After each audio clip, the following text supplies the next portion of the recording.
Hello అందరికీ welcome to గుమగుమలాడే వంటిల్లు. ఈరోజు రెసిపీ వచ్చేసి చికెన్ ఫ్రై పీస్ బిర్యానీని చాలా సింపుల్గా ఇంట్లో ఉండే వాటితోనే టేస్టీగా ఎలా ప్రిపేర్ చేసుకోవాలో చూసేద్దాము. దీనికోసం 1/2 kg వరకు చికెన్ని ఒక 2 సార్లు వాష్ చేసి ఇలా బౌల్లోకి తీసేసుకోండి.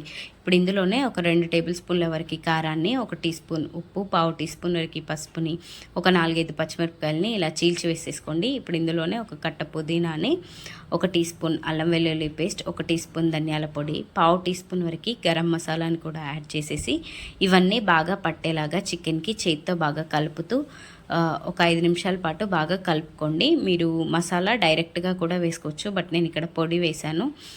రా మసాలాను కూడా వేసి కలుపుకోవచ్చు. ఇప్పుడు ఇందులోనే గోరువెచ్చటి ఆయిల్ వేసేసుకోండి. నేను ఇక్కడ ఫ్రైడ్ ఆనియన్స్ చేసిన ఆయిల్ని యూజ్ చేస్తున్నాను. ఈ ఆయిల్ అంతా బాగా పట్టేలాగా చికెన్కి ఒక 2 నిమిషాలు బాగా కలుపుకోండి. ఆయిల్ వేయడం వల్ల మనకి చికెన్ అనేది జ్యూసీగా వస్తుంది అనమాట, ఫ్రై చేసినా కూడా పీసెస్ అనేవి. ఇప్పుడు దీన్ని ఇలా కలిపి పక్కన పెట్టేసుకోండి. రైస్ కోసం నేను ఇక్కడ 1 గ్లాస్ వరకు నార్మల్ రైస్ని, 1/2 గ్లాస్ వరకు బాస్మతి రైస్ని యూజ్ చేస్తున్నాను. మీరు కావాలి అంటే కంప్లీట్గా నార్మల్ రైస్ని కానీ కంప్లీట్గా బాస్మతి రైస్ని అయినా తీసుకోవచ్చు. ఈ రైస్ అంతా బాగా ఒక 2 నుండి 3 సార్లు బాగా వాష్ చేసి వాటర్ వేసి పక్కన వేసేసుకోండి. మనకి ఇలా ముందుగానే రైస్ కడిగి పెట్టుకుంటే రైస్ వండేటప్పుడు ఈజీ అయిపోతుంది అనమాట, తొందరగా కుక్ అవుతుంది. రైస్ కూడా మంచి సాఫ్ట్గా వస్తుంది అనమాట. ఇలా కడిగి పక్కన పెట్టేసుకొని ఇప్పుడు స్టవ్ ఆన్ చేసి స్టవ్ పైన ఒక ప్యాన్ పెట్టేసుకొని ఇందులోనే ఒక 2 టేబుల్ స్పూన్ల వరకు ఆయిల్ వేసేసుకోండి. మనం ఆల్రెడీ చికెన్లో ఆయిల్ వేసేసాం కాబట్టి కాస్త చూసి వేసుకోండి. ఇప్పుడు ఇందులోనే డైరెక్ట్గా చికెన్ యాడ్ చేసుకోండి. ఇందులో ఏం యాడ్ చేయాల్సిన అవసరం లేదు, ఎందుకంటే మనం ఆల్రెడీ చికెన్లోనే అన్నీ యాడ్ చేసేసాం కాబట్టి. ఇప్పుడు ఇందులోనే చికెన్ యాడ్ చేసేసి లో ఫ్లేమ్లోనే ఒక 2 నుండి 3 నిమిషాల పాటు ఇలా ఆయిల్ అంతా చికెన్కి పట్టేలాగా ఇలా తిప్పుతూ ఒక 2 నిమిషాలు బాగా కలుపుకోండి. ఇలా అంతా కలిపిన తర్వాత మూత పెట్టి ఒక 5 నుండి 10 నిమిషాల పాటు లో ఫ్లేమ్లోనే మగ్గనివ్వాలి చికెన్ని.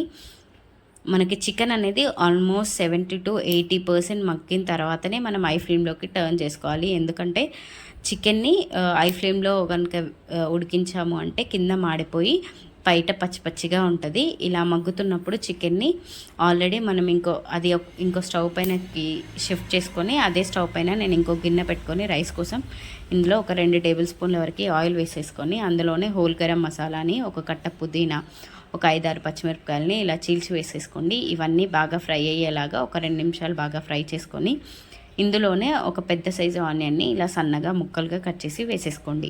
ఇప్పుడు ఈ ఆనియన్, పచ్చిమిరపకాయలు ఇవన్నీ బాగా ఫ్రై అయ్యేలాగా ఒక 2 నిమిషాలు బాగా కలుపుకుంటూ ఫ్రై చేసుకోవాలి, లేదంటే మనకి కింద మాడిపోయి పైన పచ్చిగా ఉంటుంది. ఇప్పుడు ఇందులోనే ఒక 2 రెప్పల వరకు కరివేపాకును కూడా వేసి కరివేపాకు పచ్చివాసన పోయేంతపటిదాకా ఒక 2 నిమిషాల పాటు బాగా ఫ్రై చేసుకోవాలి. ఇప్పుడు ఇందులోనే 1 టీ స్పూన్ వరకు అల్లం వెల్లుల్లి పేస్ట్ కూడా వేసి ఈ అల్లం వెల్లుల్లి పేస్ట్ అంతా బాగా ఫ్రై అయ్యేలాగా పచ్చివాసన పోయేంతవరదాకా బాగా ఫ్రై చేసుకొని, అల్లం వెల్లుల్లి పేస్ట్ అనేది కంప్లీట్గా ఫ్రై అయిన తర్వాతనే వాటర్ వేసుకోవాలి, లేదంటే రైస్ అనేది పచ్చివాసన వస్తుంది. ఇక్కడ నేను 1.5 గ్లాసుల రైస్ కోసం 2.5 గ్లాసుల వాటర్ వేసేసుకున్నాను. ఇప్పుడు ఇందులోనే 1 టీ స్పూన్ ధనియాల పొడి, 1 టీ స్పూన్ సాల్ట్ వేసేసి ఇవన్నీ బాగా కలిసేలాగా కలుపుకొని ఒకసారి వాటర్ అనేది టేస్ట్ చేయండి. మనకి సాల్ట్ అనేది వాటర్లో కాస్త ఎక్కువగా ఉంటేనే రైస్కి పర్ఫెక్ట్గా సెట్ అయిపోతుంది. ఇలా అంతా బాగా కలిసిన తర్వాత మూత పెట్టి వాటర్ రోలింగ్ బాయిల్ అయిన దాకా ఒక 5 నిమిషాల పాటు బాగా వాటర్ని మరగబెట్టుకోవాలి. ఇలా మరుగుతున్న వాటర్లో మనం ఆల్రెడీ పెట్టుకున్న రైస్ని వేసేసుకోండి.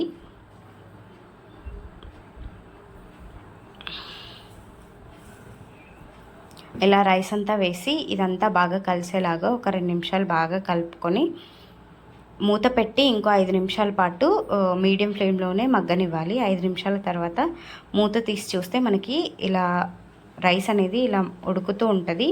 ఇప్పుడు ఈ స్టేజ్లోనే 1 టీ స్పూన్ వరకు నెయ్యిని వేసేసుకోండి. ఇలా మనకు రైస్ అనేది హాఫ్ కుక్ అయిన తర్వాత నెయ్యి వేయడం వల్ల నెయ్యి అనేది రైస్కి బాగా పట్టి మంచి ఫ్లేవర్ యాడ్ అవుతుంది రైస్కి. ఈ నెయ్యి అంతా రైస్లో బాగా కలిసేలాగా కలుపుకొని ఇప్పుడు ఇందులోనే సన్నగా కట్ చేసి పెట్టుకున్న కొత్తిమీరని కూడా యాడ్ చేసేసుకోండి. కొత్తిమీర ఇప్పుడే వేయడం వల్ల మనకి ఫ్లేవర్ అనేది రైస్కి బాగా పడుతుంది అన్నమాట. ఇప్పుడు ఇదంతా బాగా కలిసేలాగా ఒక 2 నిమిషాలు కలుపుకొని మూత పెట్టి దీన్ని దమ్కి పెట్టేసుకోండి. మనకి రైస్ అనేది బాగా ఉమ్మగిల్లాలి. ఈలోపు మనకి చికెన్ అనేది ఇలా రెడీ అయిపోయి ఉంటుంది.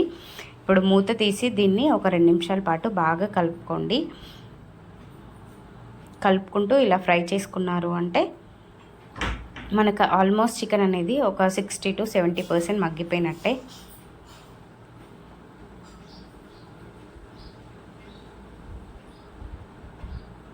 ఇప్పుడు ఇందులోనే ఒక 2 రెబ్బల వరకు కరివేపాకును వేసుకోండి. చికెన్ ఫ్రైలో కరివేపాకు అనేది కంపల్సరీ.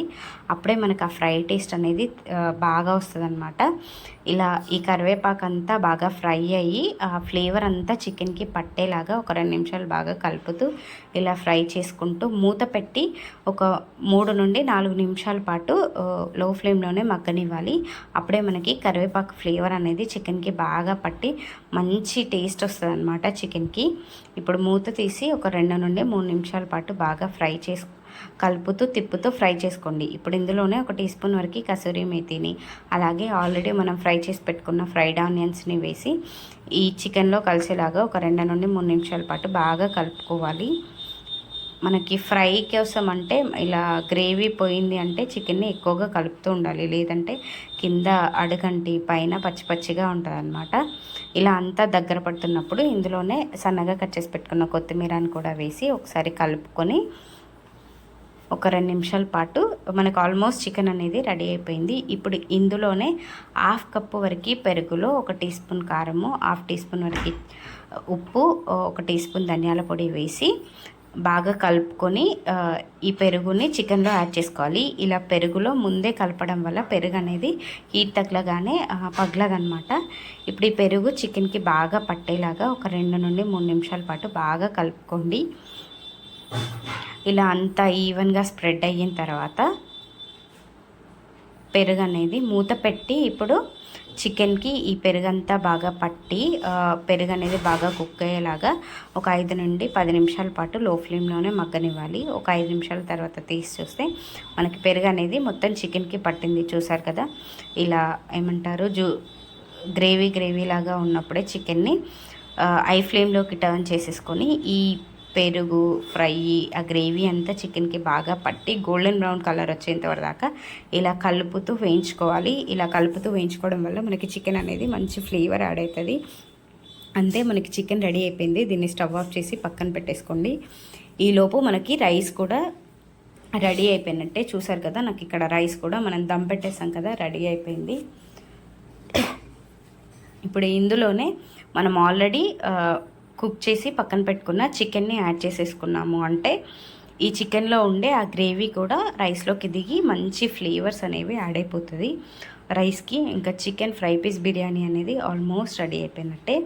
ఇలా అంతా చికెన్ని యాడ్ చేసుకొని మూత పెట్టి ఒక 5 నుండి 10 నిమిషాల పాటు లో ఫ్లేమ్లోనే చికెన్ని దమ్ పెట్టేసేయాలన్నమాట.